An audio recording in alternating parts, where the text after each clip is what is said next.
November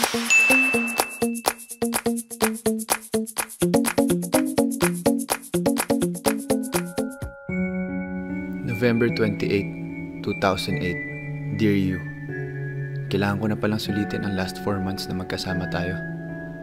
Kasi pagkatapos nito, goodbye na sa'yo. Makikita pa kaya tayo ulit? Sana talaga. Hoy, may ginagawa mo dyan? Sabi ni Mama, pagkatapos daw ng high school, sa States na daw titira.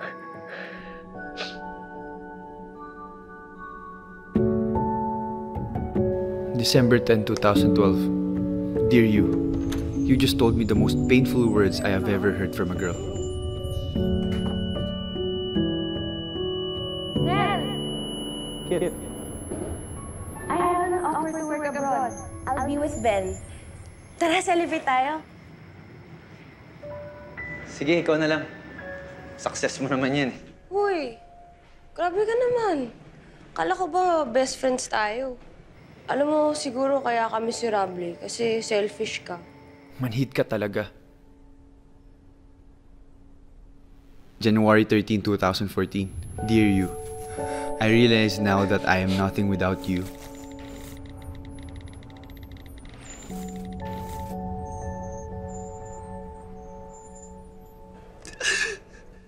Nel, ano nangyari sa'yo? Ewan ko ba dun sa customer? Kala mo kasi kung sino? Ang kulit-kulit. Alam mo kung hindi ko pa nakiting mahabang post sa social media, hindi ko pa malalaman. Hindi ka marunong mag-text? Pa-manager ka na dito eh. Sinayang mo pa. Sana mo na. Habang buhay ang magiging barista. Habang kayo successful sa buhay, Ako ng college. Ang tali-talino ko sa ACADS, pero ang bobo-bobo ko sa buhay. Si Ces, asan? Ayoko makita niya ako ng ganito. Gagawin ka ba? Tara, inom. Nel, look, I'm sorry. Pero kasi what you did was wrong. Tigas kasi ng ulo niyan eh. Nel, mag-usap tayo, please.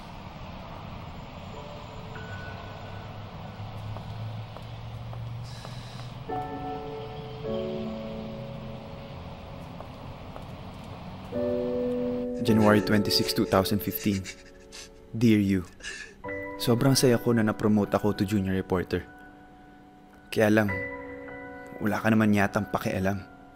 Ganun nga siguro when you're both building your dreams.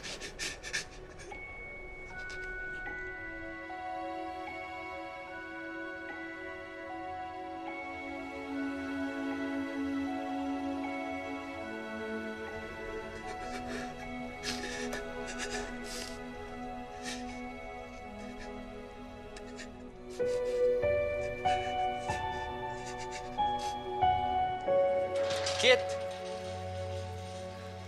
Kit, alam ko nandiyan ka. Mag-usap tayo. Kit, alam ko nandiyan ka, oh. Mag-usap tayo, Kit!